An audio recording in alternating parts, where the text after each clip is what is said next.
بسم اللہ الرحمن الرحیم۔ شروع کرتا ہوں اللہ کے پاک نام سے جو بہت بڑا مہربان نہایت رحم والا۔ دوستوں، بہنوں، بھائیوں، بزرگوں، السلام علیکم۔ تاریخ اسلام میں حضرت خالد بن ولید کی داستان جاری ہے۔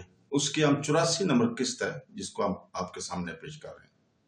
تو دوستوں، یمامہ کا میدان ہے، حضرت خالد بن ولید اور ان کے لوگوں میں وہ بھی لوگ تھے جنہوں نے اسلام قبول کر لیا تھا، لیکن مسلمہ جیسے شعبدے، یہ یمامہ کے لوگوں کی بات ہو رہی ہے، شعبدے باز نے انہیں گمراہ کیا اور اسلام کے راستے سے ہٹا لیا تھا۔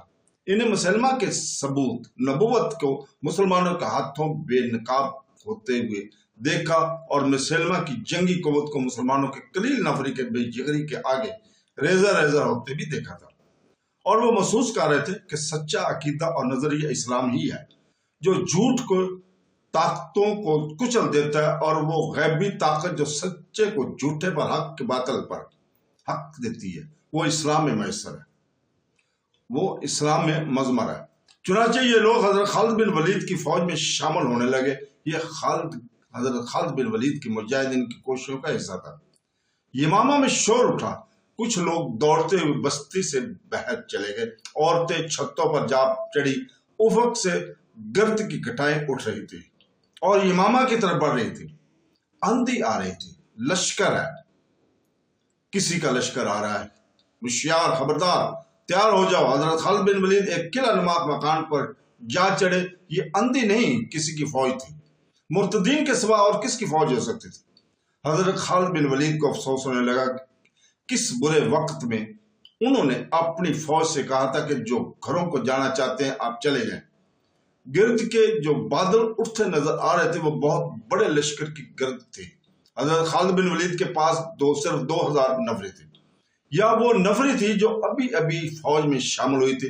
اس پر بھی بھروسہ نہیں کیا جا سکتا تھا، لیکن وہ اور بھی کیا کر سکتا تھا؟ یمامہ کی آبادی تھی، اس میں لڑنے والے آدمی موجود تھے، لیکن یہ خطرہ بھی موجود تھا کہ یہ لوگ دشمن سے مل جائیں گے، اور یہ خطرہ بھی کہ اس کے پیٹھ کے پیچھے وار کریں گے۔ مجاہدین اسلام حضرت خالد بن ولید نے قلعہ نما مکان کی چھت سے للکار کر کہا، اے بڑے امتحان کا وقت آ گیا ہے، اللہ کے سوا تمہارا مددگار کوئی نہیں۔ خالد چپ ہو گئے کیونکہ انہیں دفوں اور ڈھولوں کی دھمک سنائی دینے لگی تھی۔ حملہ آور دف بچاتے نہیں آیا کرتے تھے، دھمک بلند ہوتی جا رہی تھی، اور خالد بن ولید ادھر دیکھا اور کرد بہت قریب آتی، گرد بہت قریب آ گئی تھی، اور اس میں چھپے اونٹ اور گھوڑے نظر آنے لگے تھے۔ گرد کے دبیز پردے میں آنے والا لشکر نعرے لگاتا ہوا آ رہا تھا، اسلام کے پاس بانو۔ خالد نے اوپر سے چلا کر کہا، اللہ کی مدد آ رہی ہے، آگے بڑھو، استقبال کرو، دیکھو یہ کون ہے۔ حضرت خالد بن ولید دوڑتے نیچے اترے، اپنے گھوڑے پر کود کر سوار ہوئے اور گھوڑے کو ایڑ لگا کر بستی سے نکل گئے۔ آنے والا لشکر بستی سے کچھ دور رک گیا تھا اور وہ گھوڑ سوار آگے بڑھے۔ حضرت خالد بن ولید ان تک پہنچے اور گھوڑے سے اترے، وہ دونوں سوار بھی اترے آئے۔ وہ مزر اور ربیہ قبائل کے سردار تھے، اور مدینہ سے اطلاع آئی تھی کہ تمہیں مدد کی ضرورت ہے۔ ایک سردار نے کہا، میں 4000 آدمی ساتھ لایا ہوں، ان میں شتر سوار بھی ہیں، گھڑ سوار بھی ہیں اور پیادے بھی، اور 4000 کی تعداد میرے قبیلے کی ہے۔ دوسرے سردار نے کہا، خالد نے فرت مسرس دونوں کو اپنے بازوؤں میں لے لیا اور خوشی سے کانپتی آواز میں بولے، اللہ کی قسم، اللہ نے مجھے کبھی مایوس نہیں کیا۔ حضرت خالد بن ولید کے پاس اب 10,000 نفری کا لشکر میں جمع ہو گیا تھا، اور انہوں نے مزر اور ربی کے سرداروں کو اچھی طرح سمجھا دیا تھا کہ انہیں کہاں جانا ہے اور دشمن کتنا طاقتور ہے۔ ہم تمہاری مدد کو آئے ہیں، ولید کے بیٹے۔ ایک سردار نے کہا، ہماری منزل وہی ہے جو تمہاری ہے، مدینہ سے ہمیں اطلاع ملی ہے کہ امیر لشکر تم ہو۔ دوسرے سردار نے کہا، جہاں کہو گے چلیں گے، دشمن جیسا بھی ہوگا لڑیں گے۔ حضرت خالد بن ولید نے ایرانی سلطنت کے ایک حاکم ہرمز کے نام پیغام لگوایا۔ اسی وقت عراق ایران کی شہنشاہی کا ایک صوبہ تھا، اس کا حاکم یا امیر ہرمز تھا۔ جس کی حیثیت آج کل کے گورنر جیسی تھی، اس کا ذکر پیچھے آ چکا ہے، ہم کر چکے ہیں۔ وہ بڑا ہی بددینیت، جھوٹا اور فریب کار تھا۔ کمیونٹی میں اس کا نام ضرب المثل کے طور پر استعمال ہوتا ہے۔ حضرت خالد بن ولید نے اس کے نام خط میں لکھوایا، تم اسلام قبول کر لو گے تو تمہارے لیے امن ہوگا،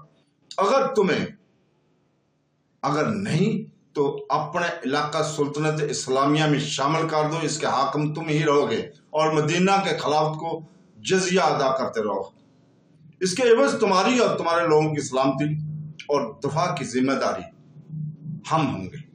اگر یہ بھی منظور نہیں تو اپنی سلامتی کے ذمہ دار تم خود ہوگے، اللہ ہی جانتا ہے کہ تمہارا انجام کیا ہوگا، فتح اور شکست اللہ کے اختیار میں ہے، لیکن میں تمہیں خبردار کرنا اپنا فرض سمجھتا ہوں کہ ہم وہ قوم ہے جو موت کی اتنی ہی عاشق ہے جتنی کہ تمہیں زندگی عزیز ہے۔ میں نے اللہ تعالیٰ کا پیغام تم تک پہنچا۔ حضرت خالد بن ولید نے یہ خط ایک ایلچی کو دے کر کہا کہ وہ 2 محافظ اپنے ساتھ لے لے اور جس قدر تیز جا سکتا ہے یہ پیغام ہرمز تک پہنچائے اور جواب لائے، تمہاری واپسی تک میں یمامہ میں نہیں ہوں گا۔ خالد نے ایلچی سے کہا، مجھے عراق کی سرحد پر کہیں ڈھونڈ لینا، ابلہ کو یاد رکھنا، وہاں سے تمہیں پتہ چل جائے گا میں کہاں ہوں۔ ایلچی کی روانگی کے فوراً بعد حضرت خالد بن ولید نے 10,000 کے لشکر کو کوچ کا حکم دے دیا۔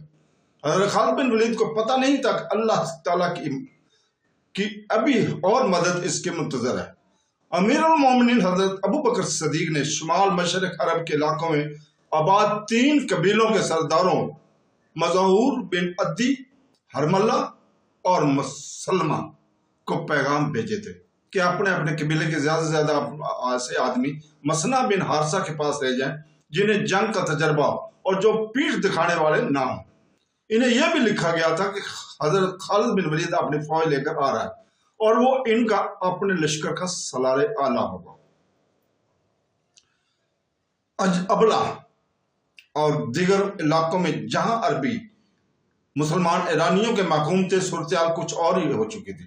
پہلے مسلمہ بن حارثہ نے ان بستیوں کی چند ایک جوشیلے جوانوں کو ایرانیوں کی فوجی چوکیوں اور فوجی قافلوں پر خون مارنے کے لیے اپنے ساتھ رکھا ہوا تھا، لیکن اب اسے محکوم آبادی میں سے ایک فوج تیار کرنی تھی۔ کچھ فوج تو اس نے اپنے قبیلے کے بن ویل سے تیار کر لی تھی، جو مدینہ کے ایک سالار اللہ بن حضرمی کے دوش بدوش عراق کی سرحد کے علاقے میں مرتدین کے خلاف لڑی بھی تھی۔ مسلح نے ایرانیوں کی محکوم مسلمانوں کو اطلاع بھیج دی تھی کہ جس قدر جوان آدمی وہاں سے نکل کر باہر آ جائے۔ مسلمانوں کا وہاں سے نکلنا خطرے سے خالی نہیں تھا، کیونکہ زرتشتیوں کی فوج مسلمانوں کی بستیوں پر کڑی نظر رکھتی تھی۔ انہیں معلوم تھا کہ ان پر شب خون مارنے والے یہی مسلمان ہیں۔ اب ایران کی فوج کو نئے احکام ملے تھے۔ یہ احکام جاری کرنے والا عراق کی صوبہ کا حاکم ہرمز تھا۔ چند ہی دن پہلے کا واقعہ تھا کہ حضرت خالد بن ولید کا ایلچی ہرمز کے دربار میں پہنچا۔ یہ شہنشاہوں کا دربار تھا۔ ہرمز کو جب یہ اطلاع دی گئی تھی کہ مدینہ کا سالار حضرت خالد بن ولید کا ایلچی آیا تو ہرمز نے چہرے پر نفرت اور رہونت کے آثار پیدا کر لیے تھے۔ میں کسی مسلمان کی صورت نہیں دیکھنا چاہتا، اس نے کہا تھا، لیکن میں دیکھنا چاہتا ہوں کہ وہ کیوں آیا ہے۔ زرتشت کی قسم! ایک درباری نے اٹھ کر ہرمز سے کہا، خالد کا ایلچی کوئی پیغام لایا ہوگا جو اس کی اپنی موت کا پیغام ثابت ہوگا، لے آؤ اسے اندر۔ ہرمز نے کہا۔ خالد کا ایلچی 2 محافظوں کے ساتھ بڑے تیز قدم اٹھاتا ہرمز کے دربار میں داخل ہوا اور سیدھا ہرمز کی طرف گیا۔ 2 برچی برادروں نے سامنے آ کر اسے روکا، لیکن وہ دونوں کے درمیان سے گزر کر ہرمز کے سامنے جا کھڑا ہوا۔ السلام علیکم، ایلچی نے کہا۔